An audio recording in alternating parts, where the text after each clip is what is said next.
the authentication session and so forth. Because it's there and it's sitting there, and we really, quite frankly, have not used it as much as we possibly could. So looking at it like how the solutions should be really agnostic to channels, whether or not you're coming in from the web, from the ATM, call center, or even from a mobile network, it really should be able to go through some kind of data transformation layer and have a risk engine, so to speak. So what you're looking at the heart of it really is ARM. It's an adaptive risk manager that is able to do, tap into a lot of data providers and do linkages between your profiles and how they are changed and deny you access appropriately. So that's really interesting and fascinating stuff in that we are seeing a convergence of a lot of solutions out there and being able to use it while figuring out who you are and what you can really do.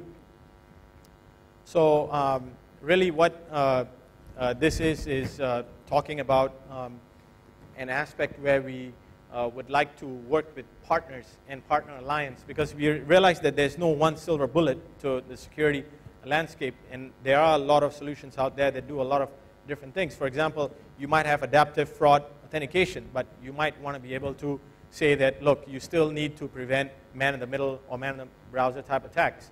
To a certain extent, it can be done, and you can apply a lot of rules during pre-authentication, in session, as I talked about, post-authentication as well. But some people still might want to be able to have certificates and so forth. So how do you work with the different customer requirements and tokens as well as biometrics as part of this channel or securing the session?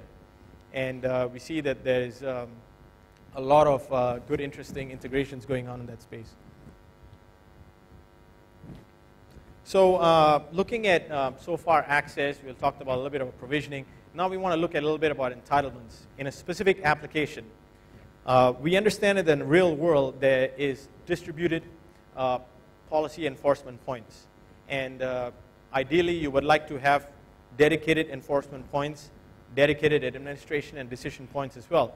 But in the real world, well, they're distributed. So we have to live with that. So how do we manage the read, write, visible, clickable capabilities of a particular application?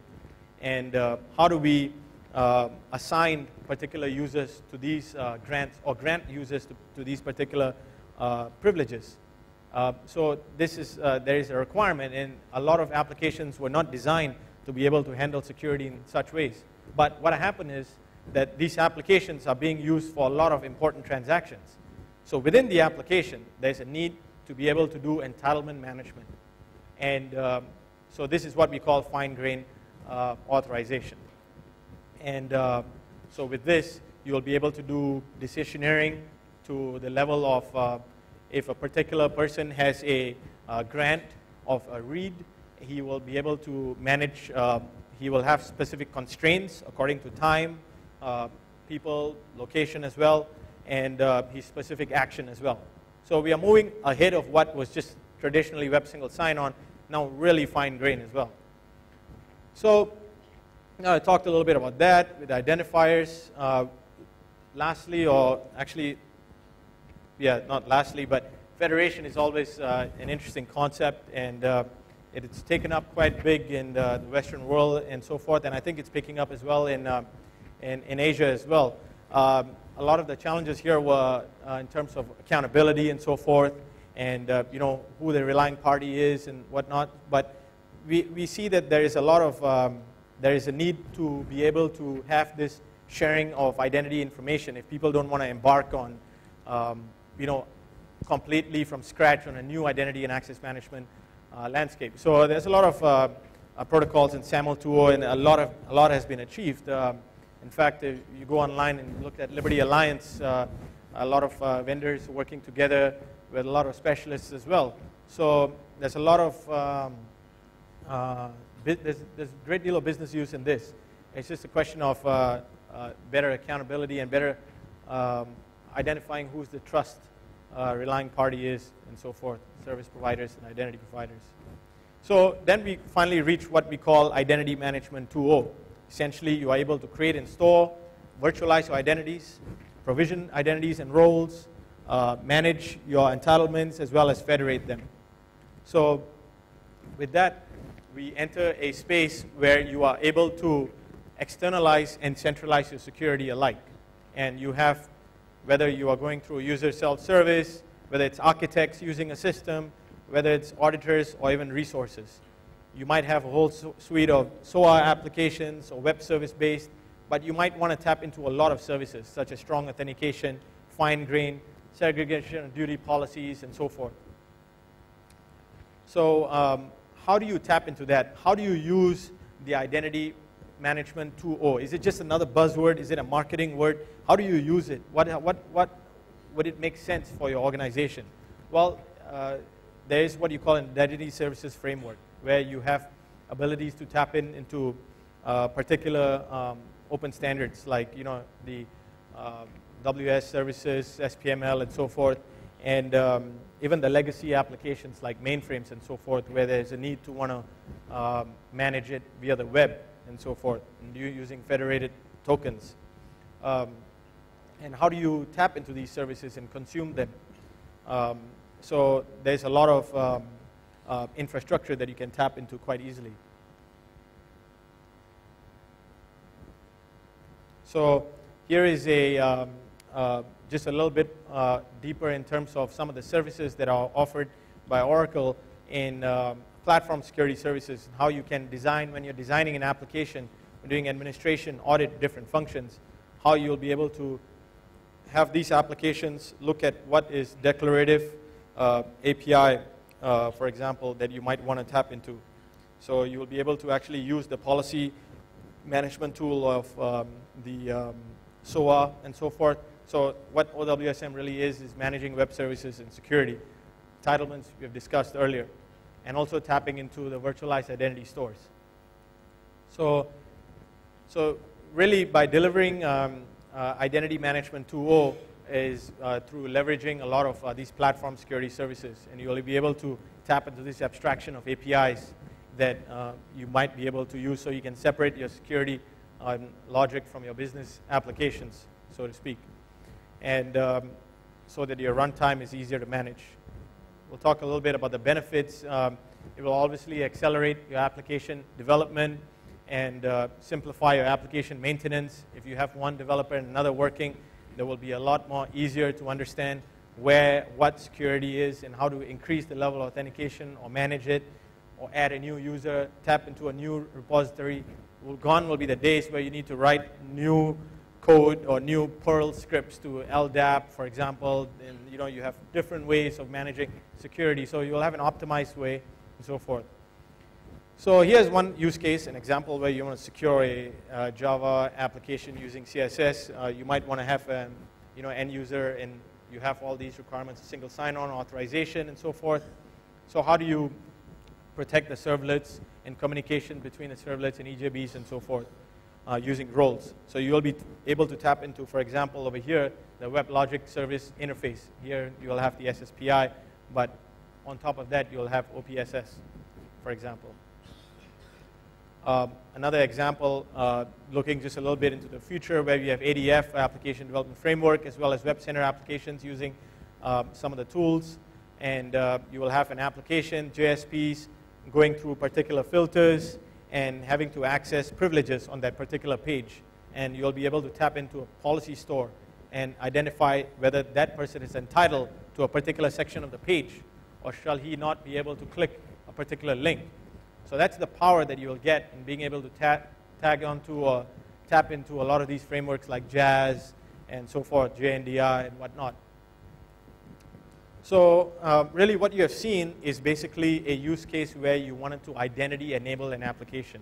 Users come in and they want to be able to go through an API and be able to tap into all those services, and at the same time being able to use the standard protocols, infrastructure, as well as the administration capabilities of these solutions. So you'll have secure application development, and the idea is whatever your application is, you'll be able to tap into the different areas of services. And what we see is a convergence of these shared services and across different layers. For example, product portfolio, identity services, the technology as well as the persistence, whether it's in a directory, a database, a file, or whatnot. This is just one of the last slides I wanted to touch on. I've been quite involved in the user-centric identity management framework while I was in the States.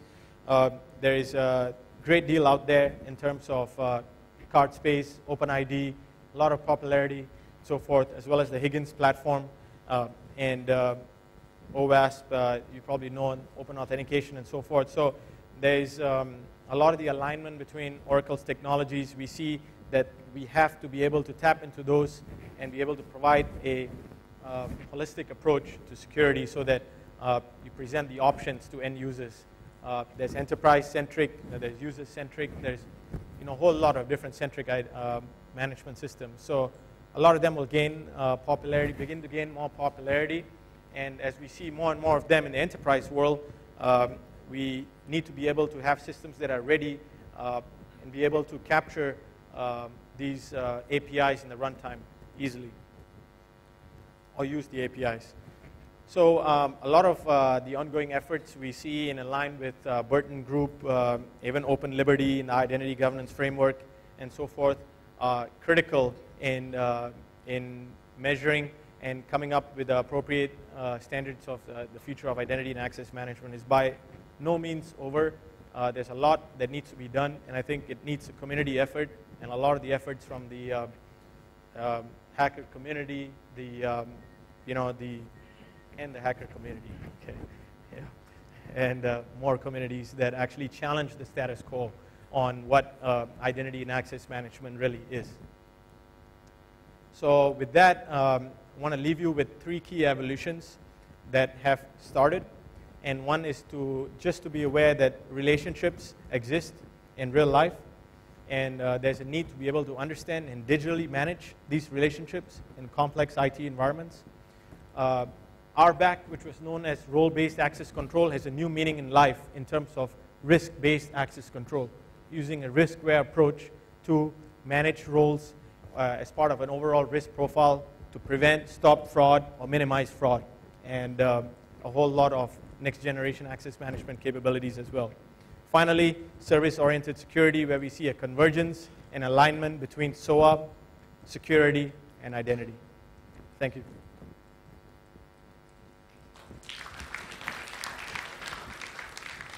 I think I still have a couple of minutes, so we can go with questioning, I guess.